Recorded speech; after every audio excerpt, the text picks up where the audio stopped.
The okay, hi, I'm gonna start again. Happy New Year, everyone, and welcome to the first RAP working group meeting of 2024. I hope everybody got a little bit of rest over the holidays and that you are in a relatively good frame of mind coming into the new year. The good news is we're all here. We've got a very good group today. The bad news is that the insurance situation has not seen a whole lot of improvement, although if in your community you are hearing any kind of rumors about or updates on names of insurance companies that are picking people up, we really appreciate you sharing that with us. You can share in the chat. You can email me, amy@uphelp.org, or emily@uphelp.org.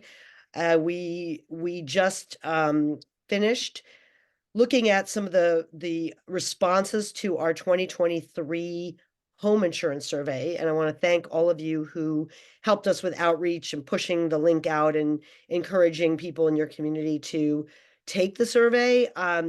There were some names of companies that are picking people up in there, Rivington Partners, and a couple of others that were interesting to see. But generally, the situation is very much still not what we want it to be. You know, the FAIR Plan is continuing to get be overwhelmed with applications. And I don't know as of today whether the wait time has gotten any better, but we had been hearing really awful things about people having to sit on hold for hours and hours and hours just to get somebody on the phone at the FAIR Plan. So hopefully that's improving. We've been doing what we can to help with that situation. And we will be having our next meeting on February 20th, same bat time, bat channel. So you can mark your calendars February 1st for the next RAP meeting. Then we have launched the 2024 version of the survey. So it's the same link as last year, uphelp.org/CA home survey. And that link should be in the chat for you. Another reminder that if you have a resource to add to our RAP Resource Center, please email it to ben@uphelp.org. We're trying to keep that resource center up to date in terms of grants and any kind of chipper programs, anything that's happening in your area, even an event. If it's a month away, that's great. To give people, that's the kind of thing we would put in there. So thank you for helping us help you with the programs you've got going in your communities. And then finally, if you'd like to order any of our preparedness rack cards for your community, our grant funding allows us to provide those to you free of charge. And we got an extension through the LISTOS program, the Governor's Office of Emergency Services. So we are able to fill orders through March of this year. So there's a whole series of them. And you can place your order through that link that again, hopefully will be I'm looking at my screen, so I don't know what's in the chat right now, but hopefully that rack card order link is in there, and also the survey.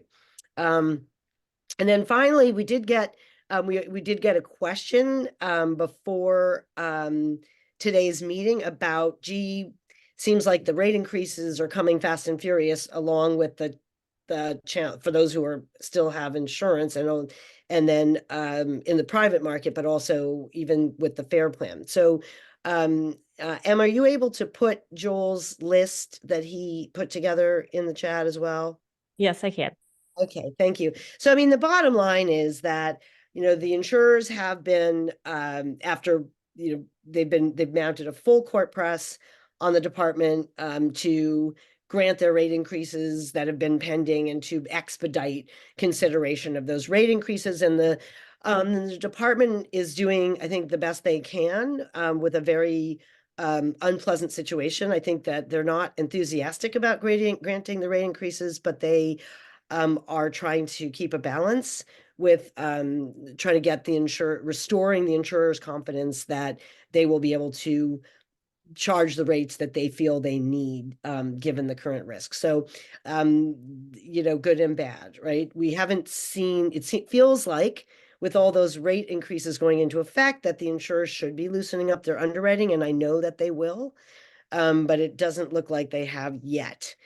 So you're not crazy. Yes, rates are going up. There was the State Farm note announcement a couple weeks ago of an average, a statewide average increase, but that is, as you'll see in numbers that Joel Loucher helpfully put together, that it's not like everyone in the state's going to see the same State Farm increase. Some State Farm policyholders in urban areas may see very little, maybe 1 or 2%, while some people in WUI areas are going to be seeing much more, much higher increases. So with that, I want to welcome Brittany Halfhide to walk us through the Recover California Mitigation Grant Program. Brittany, thank you so much for joining us, and we look forward to hearing your information. Good afternoon. I do want to thank you for having Recover California here today. And I want to apologize. I am getting over a nasty bug, so hopefully I don't have to cough or sneeze here. I do want to let you know that we'll be going over this program webinar overview, and I do have Brittany Murray and Joe Haas here as well to answer questions at the end, if that's okay with everyone. You're more than welcome to. We've got you slated for about 20 minutes, hoping to leave time for questions. And just so that you know, your audio is a little funky, but there's like a static. So if there's anything on your end that might help, just to let you know. Let me try to just go to my computer audio. Give me 1 second. Okay. And thank you to those who've been sharing some updates in the chat. Nancy, Reed, thank you. I mean, not that it's good news, but at least it's news. And that's not good, since the company I mentioned, Rivington, is the one who, I know Rivington is not really the insurer. They're a third party or managing general agent, I think, for some other. There may be more. They may have more than just Modern American. Does that help at all? I reconnected. Yes, much better. Okay. Much better. Great. Okay. Take it away, Brittany. We'll do the questions at the end, and if you do want to put the questions in chat while I'm going, go ahead. But I'll get started. So we're Recover California Housing Programs for 2020. These are federal disaster recovery funds for homeowners affected by qualifying 2020 wildfire disasters. And the program is managed by the California Department of Housing and Community Development. And we do include 2 main programs in the 2020 year, but today we'll be focused on the owner-occupied wildfire mitigation and retrofits program today. So a little background about the program. The U.S. Department of Housing and Urban Development has allocated $231.2 million in federal CDBG-DR funds. If you're not familiar with that acronym, it's Community Development Block Grant Disaster Recovery Funds to assist homeowners impacted by disasters that took place between August and November of 2020. And the 2 housing programs that are offered are the Owner-Occupied Rehabilitation and Reconstruction, or OOR, for damaged main dwellings, and the Owner-Occupied Wildfire Mitigation and Retrofits, or OOM, program for homes that did not sustain damage but are have fire mitigation needs. And it's important to note that there are 2 separate programs for 2 different populations and their needs. And these funds can only be expended within federally declared disaster areas for 2020. And the list of counties are here, but I'll get into that a little later in the presentation. And like I said, I do mention the OR program here, but we'll be focusing on the mitigation program. But you can find more information about that rehabilitation and reconstruction program on our Recover website. So again, the program that we're talking about today is the Owner-Occupied Wildfire Mitigation and Retrofits program. And this program provides grants of up to $50,000 to homeowners who have disaster mitigation needs on their property. An important distinction for this program is that the home does not have to have sustained damage in the disaster, but be located in an eligible county and must have home hardening or defensible space and needs on the property. And the activities that are eligible for this program are those that would bring the home up to code with Wildland Urban Interface Standards, or WUI code, as you're all very well versed in, I'm sure. And in order to be eligible for the OOM program, the applicant must have owned and occupied the home in question as it being their primary residence at the time of the disaster. And it must be located in a HUD designated eligible county. Homeowner must be eligible for federal benefits, meaning they be a U.S. citizen or qualified alien. It must be a titled single-family dwelling or manufactured housing unit on a fixed pad. So some of the non-eligible homes would be secondary homes, RVs, rental properties, and multifamily housing, condos, and such. That the homeowner also must be current on their property taxes. When it comes to the income levels, household income must be 80% or less of the area median income for a specific county, and those are determined by the HUD published income limits.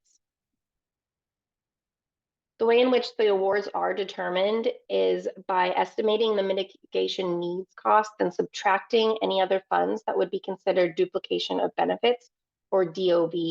And the DOB refers to any funds that were given or used for the purpose of home hardening and or mitigation measures, and from sources such as insurance, government, and charity. And during the process of eligibility and throughout the whole case, then case managers will work closely with applicants to determine what would be considered a duplication of benefits.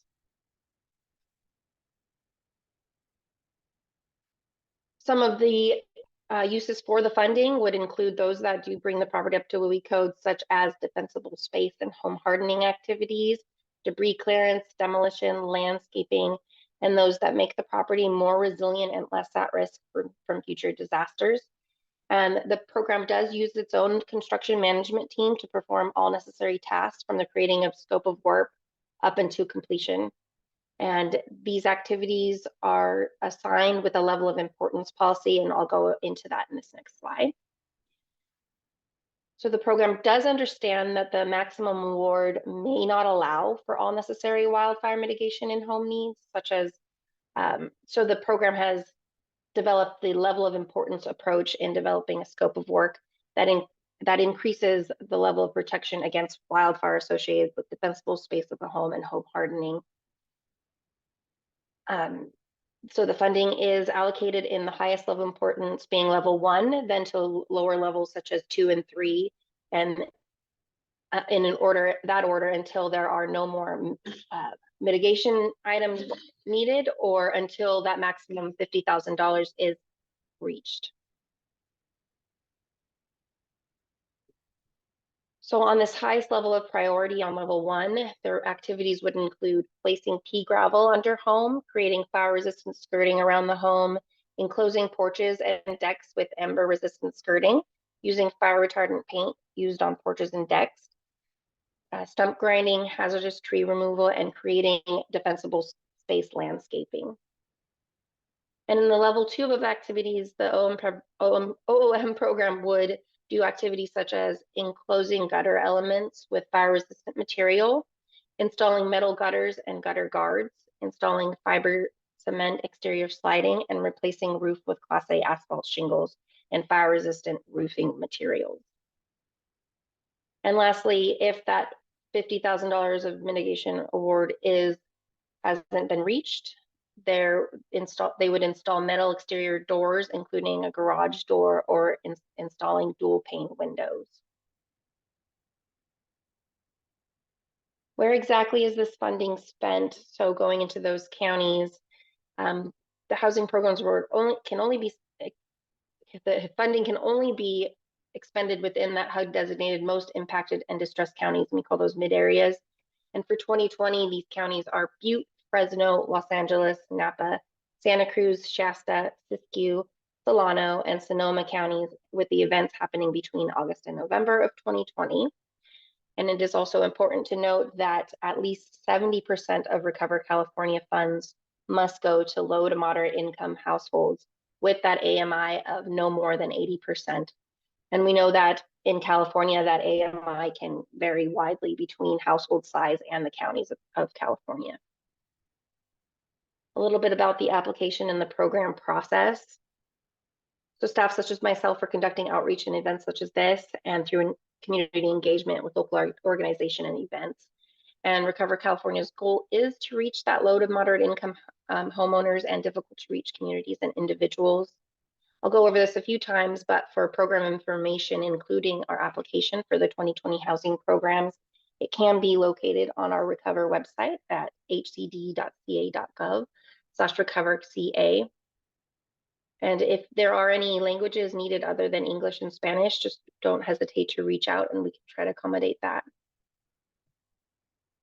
So about the application, our Recover housing programs are available online on a portal called Neighborly, and that is located on the Recover website.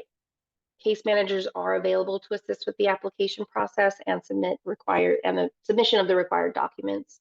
There's also information with fact sheets and FAQ documents available on the website for help with filling out the application and program information.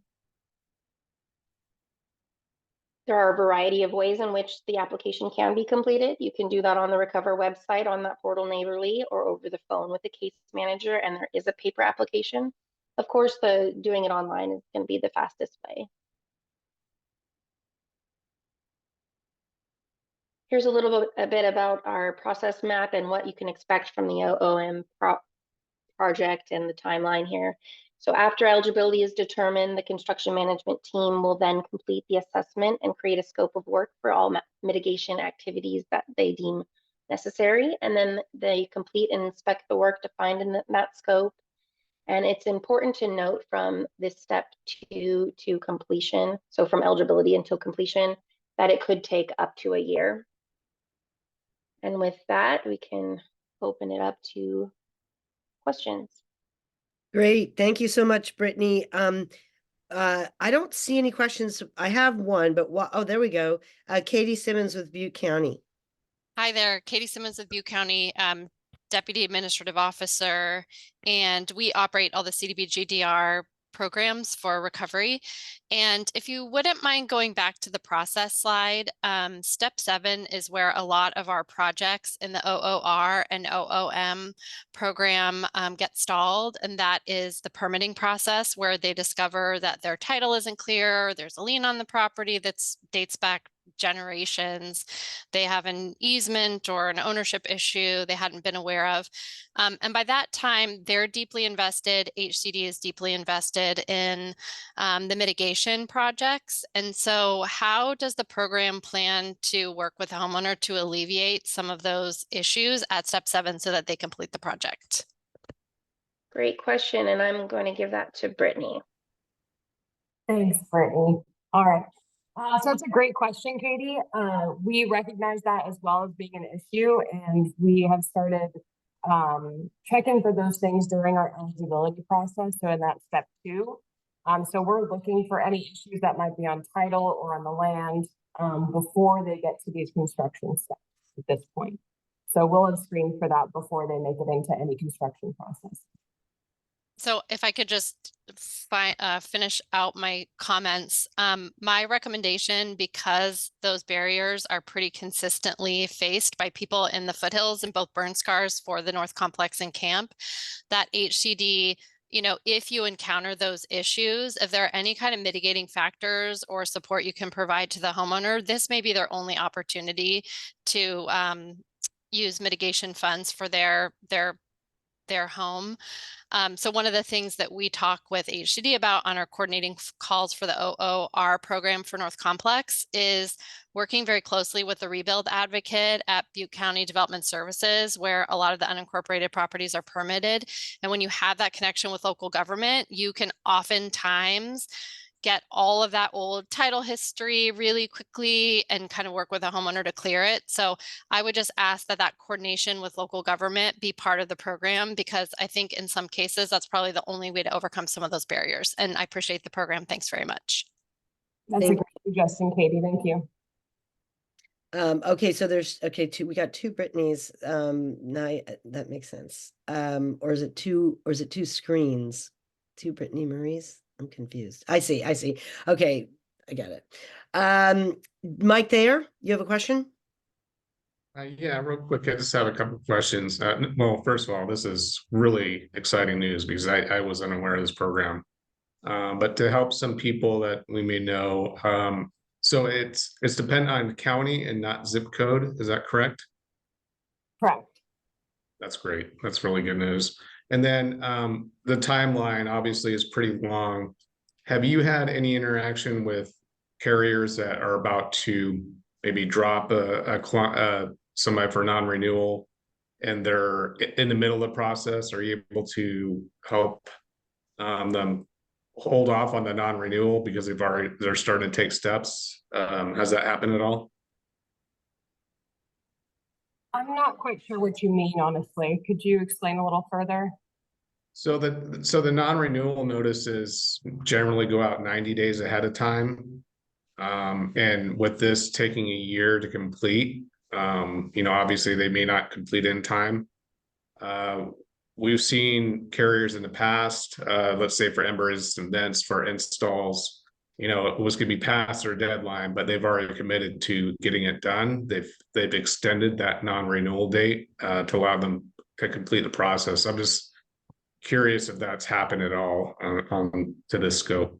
Maybe another way to frame the question, and Mike, if this is not the right, you can correct, would be to ask what kind of documentation will the program provide to somebody who's in the process that they could then use with their insurance company to show I'm in the middle of this, give me some more time. Is that kind of what you're asking, Mike? Yeah, yes, for sure. Because this is new to me, I wasn't sure if that it had happened yet, if there was any experience in dealing with it, but no, that's correct, is providing the documentation to the carrier that they are taking steps to mitigate. Is that something, Brittany, that you either Brittany that you're providing to program participants on a regular basis? So in the early stages, the only documentation we really are able to provide is a copy of the application. We are not able to provide an award until all of the pre-construction activities have been completed, which is when you're actually able to see that somebody is participating in the program. Okay. So all we really would be able to provide at that point would be the application until we get to the award. Okay, and I'm going to assume that you're not interfacing with insurance companies per se, right? You're just administering the grant program.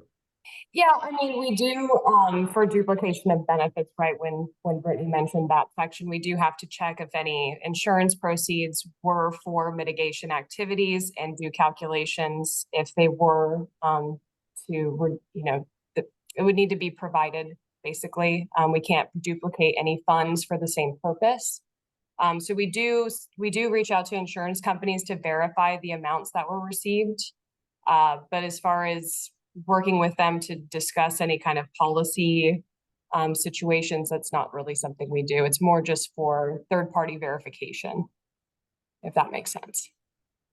I'm trying to think of how it would, I guess I'm trying to think how an insurer would, I mean, maybe in connection with a rebuild, if they covered code upgrades. Is that what you're? Yeah. Okay. Yeah. Oh, interesting.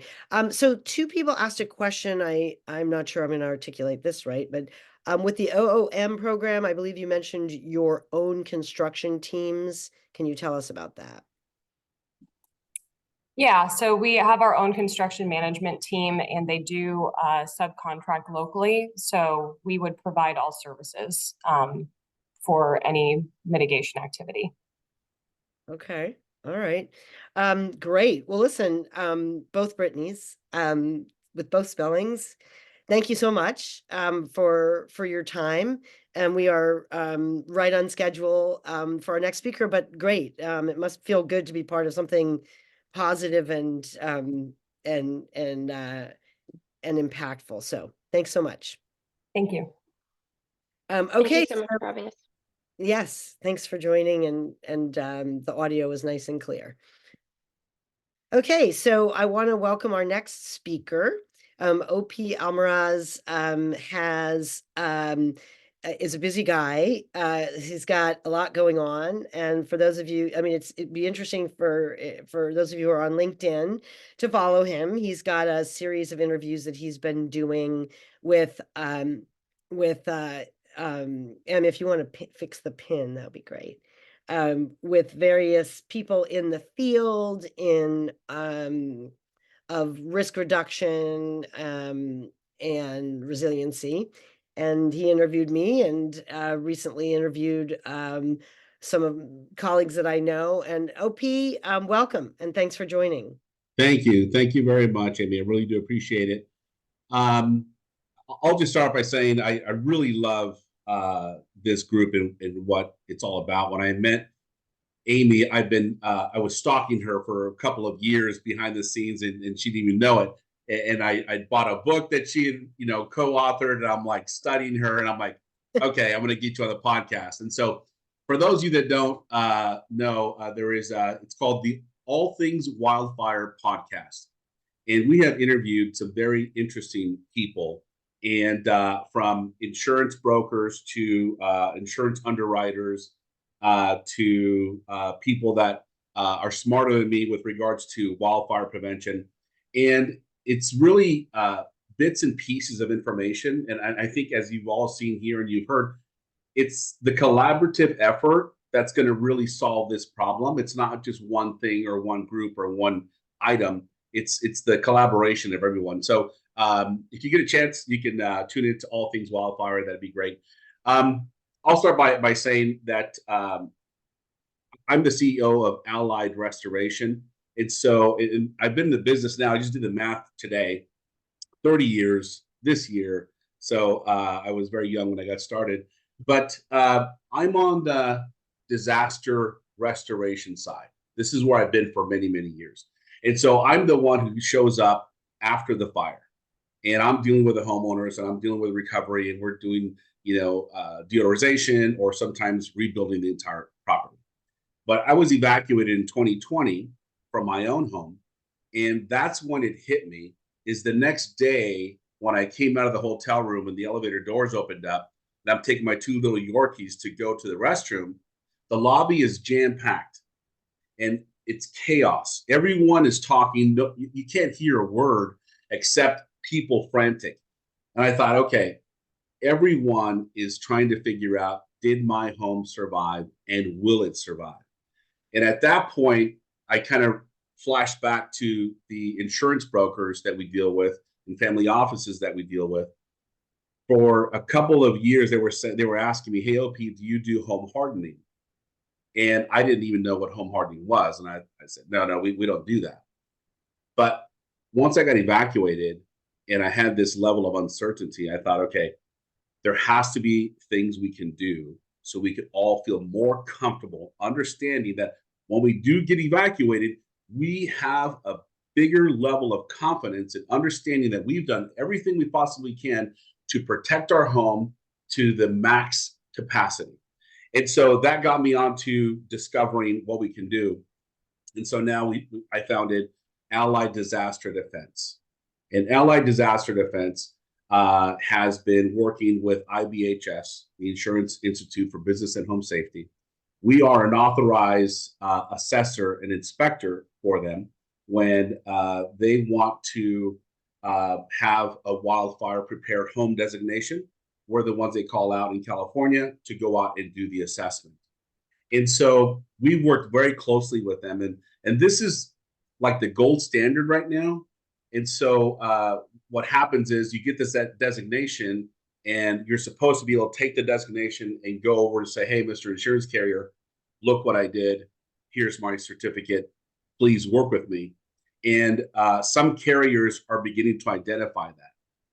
Farmers insurance agents are calling us weekly in the 5, 6, 7, 8, 9, 10 weekly, saying we need our people to be assigned a designation, because the farmers agents right now are getting these letters saying, hey, your homeowner is going to have to get IBHS certified in order for them to have coverage. Good luck, make it happen. By the way, here's the email and here's the website of where to go, and we're listed there. So it's happening. There's a lot going on. But what I wanted to do today is I want to share with you, I'll share my screen and kind of walk you through the things that we do in creating a wildfire prepared home with a designation. And then I'm going to pass it off to my colleague, Mike Thayer, who, by the way, is formerly AIG executive, who works with us now. So if you have insurance questions, I mean, he'll do the best he can to answer them, but he will take you through the process of what an inspection looks like what are we actually looking for specifically and how that works out. So if you don't mind, Amy, I'm going to share my screen. No, that's great. Go right ahead. Okay.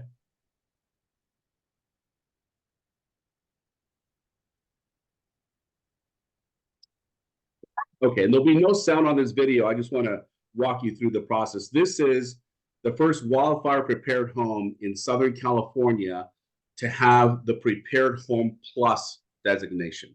Okay, so you can kind of see what this would look like. So, and I'll walk through everything. This is just kind of an overview. This is us doing our wildfire assessment, and really this is where everything starts, to really understand what are the vulnerabilities of my property and understanding listed what we're looking at and what a homeowner can do. So this is a very modern standard roof, but here, and a lot of you have probably already seen this video from IBHS that shows this wind tunnel of embers just flying through this home that they made up, and you start to see the embers penetrate the vents. Okay, the gable vents, the bottom foundation vents. These embers are so tiny, and they will ignite the home. And here it says, according to IBHS, 90% of the properties damaged in a wildfire are caused by embers. It's not a wall of flame that comes knocking at your door. They are the embers. And so this is where a lot of homeowners say, oh, they have this thought process of, yeah, okay, well, I'm not going to have flames coming to my house. I'm not really concerned. Agreed, likely. However, these little embers turn into walls of flames. And so the studies have been made and had, and they've decided and figured out this is what causes most of the damage. So then from here, you see here, this is a gable end right here, gable vent. You can see on this home, there's a gable end there. And so what we've done is you have two options. You can install a ember resistant vent that you measure and you order it, and then you retrofit it on the outside of the vent, okay? Or you can go in now they have this wildfire mesh that is stainless steel, ember resistant, and you could put that on the back side of the vent. And my friends, this has become a game changer for speed and for cost for homeowners. When you have a vent, and we install vents all the time, but when you have a vent that you have to order, they're going to be between $25 to $200. It depends on the vent that you have. If it's unique, it's going to be more money. If it's standard, it's going to be a standard price. But this mesh is a lot more cost effective, and it takes care of making sure that the embers do not enter. Then we go on to, I wanted to show you this because oftentimes people think if you have a tile roof, you're okay. But here, this arrow shows you these are vents. These are tile vents on a roof. And so you don't see these. They're not very visible. But if you look at the snapshot on the left side, this is airflow. And so these tiles are disguised, or these vents are disguised as tiles to give it a good uniform appearance. However, there are vulnerabilities here. So when you're doing assessments, if you're out there, or if you have homes that, or your own home that has these types of vents, you've got to make sure you get into the attic and you address it from the attic side. There are also vents that you can install and replace from the roof also, but this is more a lot easier to do. As you can see, the embers are traveling through the open vent areas. And the standard 1/4 inch mesh just doesn't prevent the embers from coming in. And one of the other things that we do, this is, a 0 to 5. A lot of you have heard this 0 to 5 conversation. This area here has got to be free from any vegetation and virtually from anything. And I'll let Mike kind of share what the details are from IBHS, but they make it pretty standard. 0 anything. You're going to have gravel or some sort of decorative stone or sand, but you cannot have grass, and you can't have any other vegetation around the perimeter. And I just want to point out the thought process here is if you have vegetation here underneath these windows and you have a small plant that looks like it's not threatening, embers can get into the debris of the plants or the shrub, and the embers will start to ignite, and then the embers begin to ignite the brush, and then the brush then with its radiant heat will then break through the window, and now we have ignition inside of the home. And so OP, can I just since of it course. right on this topic, I'm just going to interrupt for a split second. Is that mesh the Australian product known as bushfire mesh? Yes. Okay, so even though it's not on the CAL FIRE list, it's still acceptable for the IBHS? Yes. So bushfire, they actually have gone through additional testing. They have, and I'll let Mike kind of tap into this a little bit more, but they have gotten some certifications on how it could be installed. It meets the standard for, I think, a vertical installation, but not for a horizontal installation. So there are some details there, but Okay. the carriers are seeing this and saying, go for it. Fine. And, Okay. and then quite frankly, it works. Yeah, okay. So they've done quite a bit of work here in the last year to get this certified.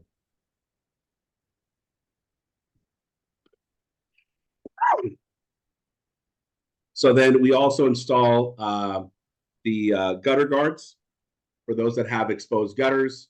And this is something that a lot of the carriers do recommend and say, hey, we've got to make sure that this takes place to prevent ignition. And so here, this is not part of IBHS, but this is part of what we do also, especially on hillsides. We spray Phos-Check long-term fire retardant. As you can see, it's clear. And it's the same product that's dumped out of the airplanes, except that it's red. So that way the pilots can see where they're dropping. But this will treat the entire vegetation for a season. And so it'll wash off with significant rain. But we treat our customers' homes minimum once a year, sometimes twice, depending on their exposure and depending on what's been going on with the rain. So if anyone wants to contact us, this is our information. I'll pause for some questions, and then I'll hand this over to Mike Thayer, which will then show the process of what the assessment looks like for IBHS. Well, okay, great. Thank you. We have 2 questions, actually 3 from the participants and 1 from me. Let's go with Katie Simmons' question. Do these standards and services apply to manufactured housing as well as stick builds? Yes. Okay. Are there any off-the-shelf vent products that have very small mesh to stop embers, but also a larger mesh of thicker metal to prevent rodents from ripping through? Our rodent exclusion company said multiple times not to get the wildfire mesh vents. Oh, really? Okay. Not So, one thing, it's another.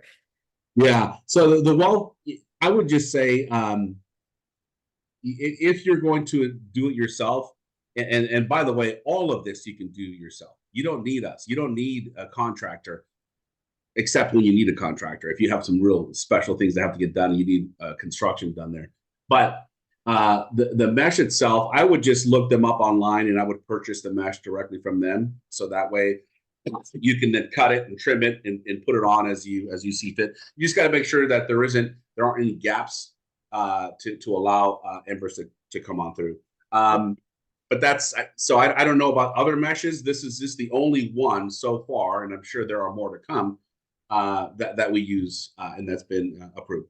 Okay, great. So my question is, and then we have one more, can you talk a little bit about your experiences working with insurance companies? And from our perspective, it seems like, we're making a lot of progress in getting insurers to to acknowledge the efficacy of the work people are doing.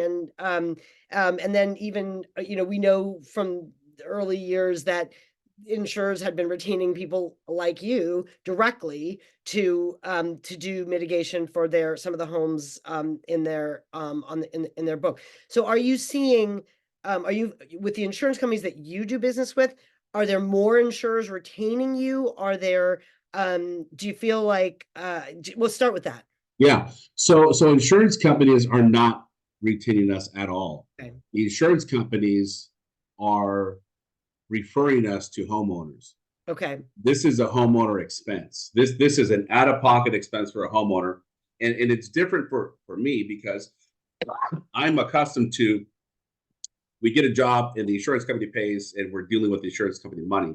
In this case, the insurance company is saying, Mrs. Smith, you need to do all this work. And if you need someone to do it, here's a good contractor to take care of this for you. Yeah. Okay. Oh, did you finish your thought? Yeah, no, then I wanted to add, Mike Thayer was asking a question about insurance companies working together. We've had situations where there's the homeowner says, or excuse me, the carrier says, we've got to have this work done in order to renew, and here's the deadline. Oftentimes, the homeowners call us when there's like a week left to their deadline, okay? And so we're like, what do you want me to do, Mrs. Smith, right? Especially when you have to order an event. So what we've done is we have a clear line of communication with the carriers. We have a conversation. We let them know, hey, Mrs. Smith, your policyholder is on contract. Let me forward you the contract. Can you please extend some time for her?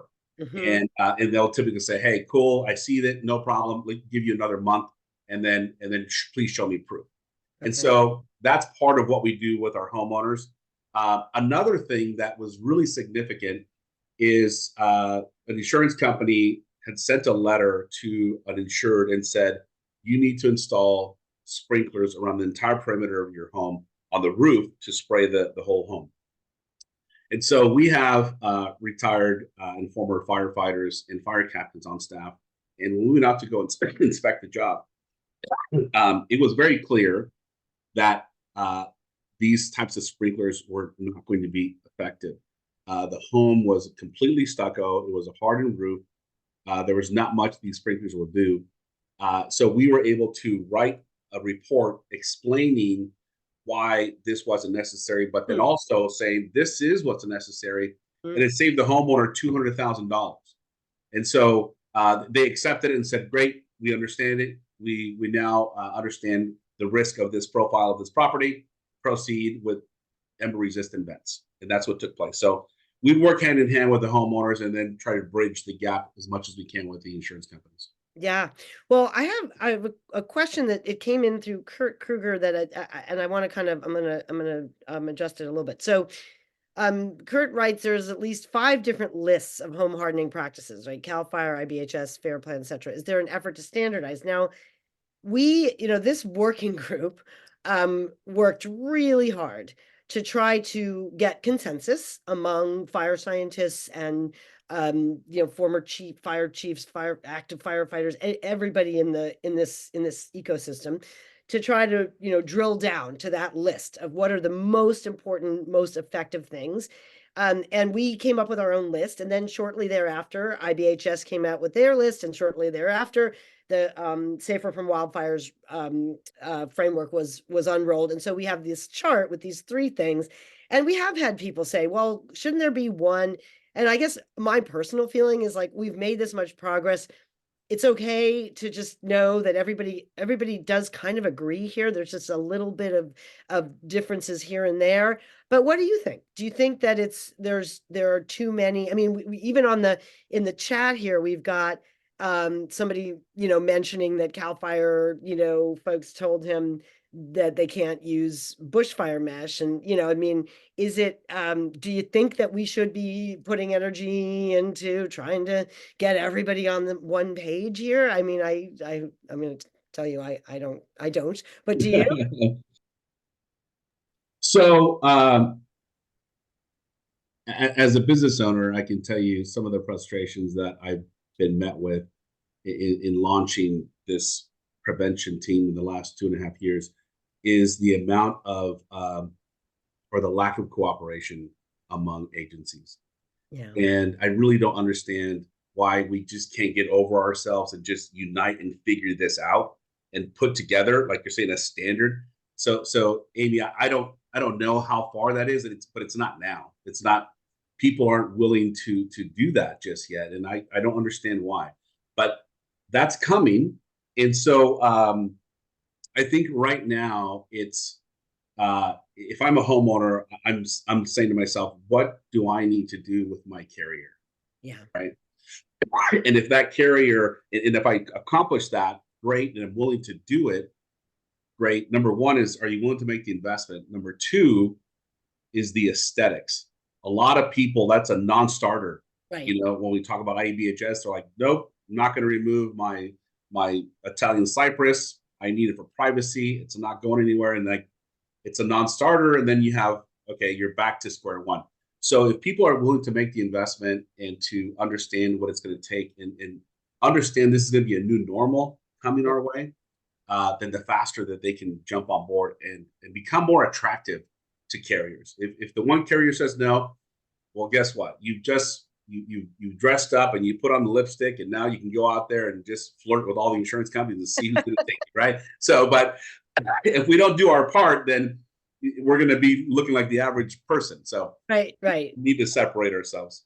I really get that. And my only feeling about what, let's just keep moving here. We're making some progress is that, firstly, the Department of Insurance standards that they put into place last year, which are very important, very helpful, and the regulations on that insurers have to give a mitigation discount do allow for some flexibility. It can meet either this or that or that. And I think that's important because just of the way the world works, right? Is that having a couple different paths to get to the same place is going to increase people's ability.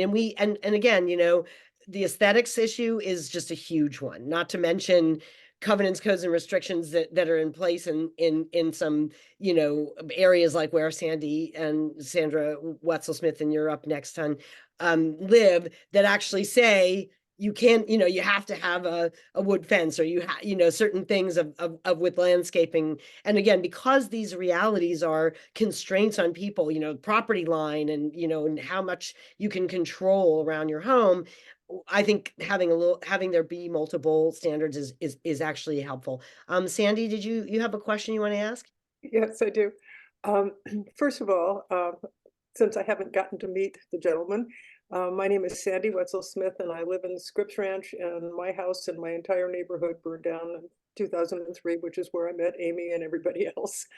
And I was wondering, one of the pushbacks that I've been getting is on the zero zone, is there any possibility that there are succulents like a jade plant or something that would qualify? Because I find not only have people potentially invested thousands of dollars into existing landscaping, and they did it because that's their taste, but I don't have any option other than telling them, how about gravel or cement?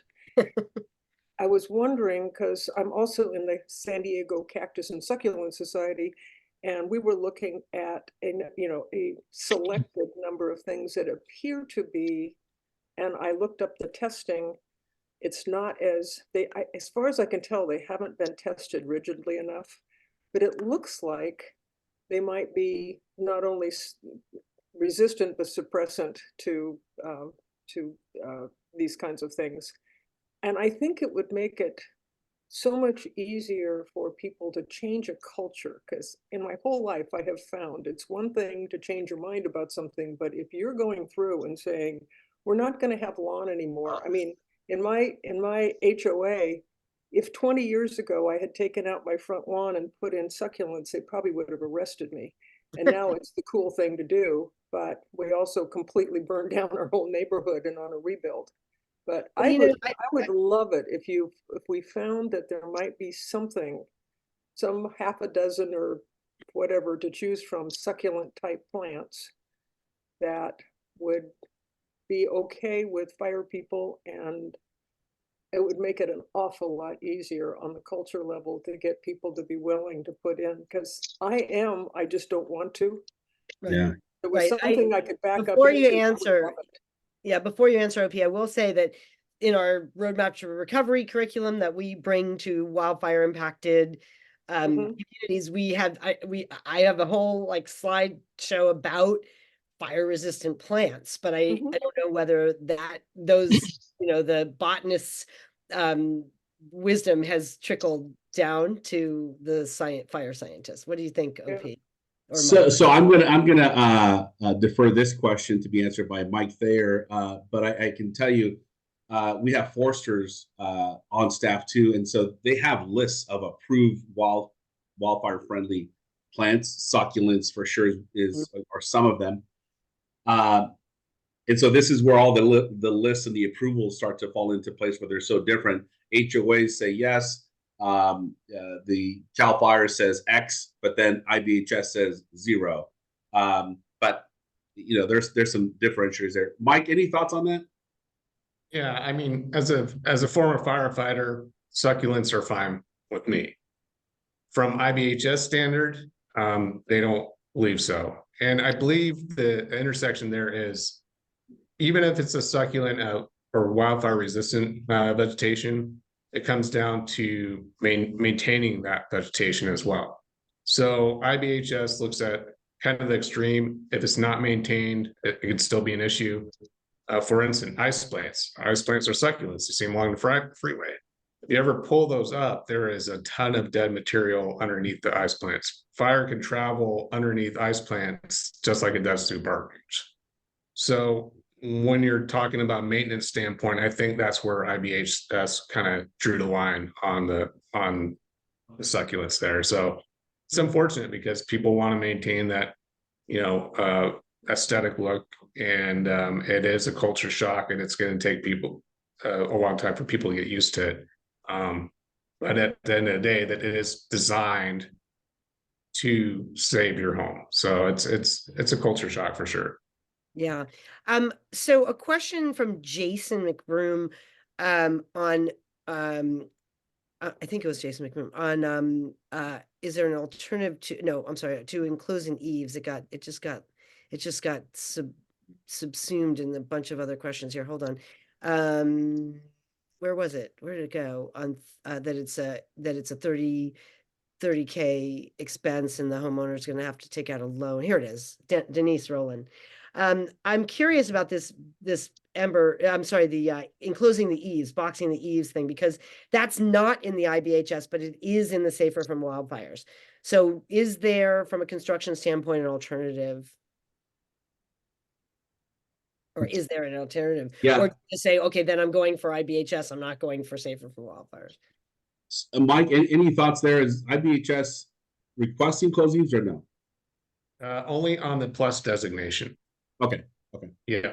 So, and what I see in chat is it's spot on in what we've found from fires. Now that we've mitigated that zone 0, taking the vegetation out from underneath the eaves, there's much less of the impact of fire getting in there. Now, if you do have an older home and it has open eaves, caulking all the gaps in it is definitely recommended, but you're not going to have a huge benefit to enclosing those eaves. And I do see that on the list, and it's a barrier to entry. I mean, that's a huge expense to enclose your eaves. My old partner, Pat Derlin, that taught me a lot about the mitigation. He always talked about prescription versus performance. And that's one of the ones where, it's always prescribed as, being a fire saver, but if everything else is mitigated in between, it's not that much of a benefit. Yeah, I have to give Joel Oucher a shout out. For those of you who don't know Joel, he's on our staff, on UP staff. He was at the Department of Insurance for many years, is responsible for doing some really good things. And actually when the Safer from Wildfires approach was outlined, that was the first thing he said. I said, closing eaves is going to be a tough one for a lot of folks. So Jason McBroom, you have your hand up, and that's the last question we're going to be able to take. This has been such a fabulous discussion as always. Jason. Yes, thank you very much. the Luca Carmenegini from University of California Agricultural and Natural Resources shared with the San Diego chapter of Fire Safe Councils the scientific proof to show if a homeowner has two alternatives, boxing and enclosing the eaves is option one at $37 per square foot on a two-story home that's not considered quote unquote low cost retrofits. The other one is retrofitting the soffit vents, removing all combustible materials, including wood fences that are directly attached to the structure, and any combustible materials located in zone 0. So by doing something, you can gain something. The challenge we're looking at now is getting California Fair Plan to remove the very last bullet on structural hardening where it says enclose eaves. It should be amended to enclose eaves or do the following. Have you made that request? I've submitted that request to the Department of Insurance. We have a wildfire safety fair where we're going to be bringing that up. This is a platform that I'm standing on, screaming as much as I possibly can to get them to open their eyes and realize, you know, we have alternate means and methods through scientific based data to show that it's not one or nothing. There are other ways of accomplishing the same goal, like the chief said there, or the gentleman from Allied. We have mechanisms that we can do to mitigate and accomplish the same goal. Yeah, well, that's a very productive note to wrap up on, because I think just today I've heard a couple of good ideas. I think that this is one that certainly United Policyholders can support, asking the Fair Plan to make that change. But also I think that you know, while I understand the IBHS's view, and we have really, I mean, from the minute they came on this call, like right after they unrolled their the Wildfire Prepared Home to-do list, that was the first question I asked their representative.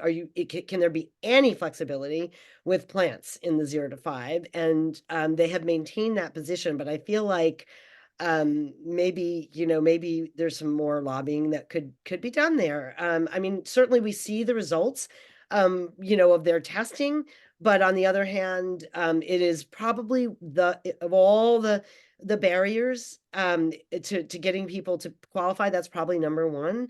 And so I really appreciate, you know, Sandra, I appreciate, you know, the work you're doing and trying to be creative, because we know that you know, the green reality is just huge. So I want to really, again, thank our guest speakers, Brittany, the two Brittany's, OP and Mike, and everybody who showed up today, and all those who've been sharing little bits of information in the chat. And I'm just so grateful to be able to be keeping this relatively informal but really productive meeting series going. Last week I went up to an event that the Rural County Representatives of California hosted in Sacramento, and they're one of our partners. They are helping us with our survey, with our getting our survey link out there, so we can keep our finger on the pulse of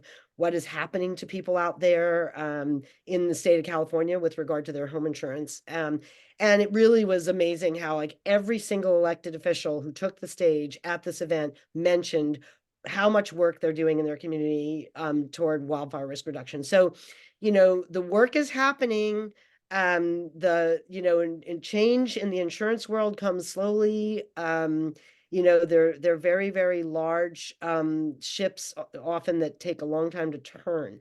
So I think, you know, we haven't seen the kind of progress in loosening up options in the market that we are hoping to see, but we are certainly seeing incredible work by all of you who are on the ground in your community. So keep up the great work. We'll see you here again February 20th.